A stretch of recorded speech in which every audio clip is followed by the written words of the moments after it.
এক বছর আগে এই দিনে আমি এই শহরের, রাজশাহী শহরের মানুষের ভিতরে যে আনন্দ, উৎসাহ এবং উদ্দীপনা দেখেছি, আমি মানুষের ভেতরে এই আনন্দ আমার জীবনে আর কোনোদিন দেখিনি। বাঁধ ভাঙা উল্লাস, আনন্দ এবং মুক্তির যে অনুভূতি, তার যে বহিঃপ্রকাশ এই দিন ঘটেছিল, আমার মনে হয় বাংলাদেশের ইতিহাসে এই দিনটি শুধু সেই বিচারেই একটি অবিস্মরণীয় দিন। এক বছর পরে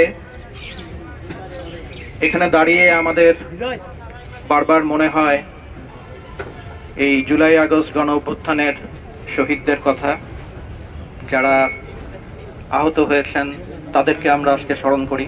তাদের প্রত্যেকের জন্য আমরা মহান আল্লাহ পাকের দরবারে দোয়া করি এবং একই সাথে আজকে আমাদের একটু হিসাব মেলানোরও দিন। আসলে এক বছরের যে উল্লাস, যে উদ্দীপনা এবং যে আনন্দ ছিল, সেটা একটা নতুন সম্ভাবনাকে ঘিরে রেখে, সেই সম্ভাবনার পথে আমরা কতটুকু এগোলাম, কতটুকু এগোতে পারলাম না, এই সমস্ত হিসাব নিকাশও আজ করার দরকার আছে। তো আমি এই র্যালিতে যারা উপস্থিত আছেন, সর্বস্তরের ছাত্র জনতা, আমাদের বিশ্ববিদ্যালয়ের আমার অতি সম্মানের সহকর্মী এবং শিক্ষক মণ্ডলী, প্রশাসনের সাথে যারা আছেন, কর্মচারী কর্মকর্তা, তাদের সবাইকে অভিনন্দন জানাই এবং স্বাগত জানাই।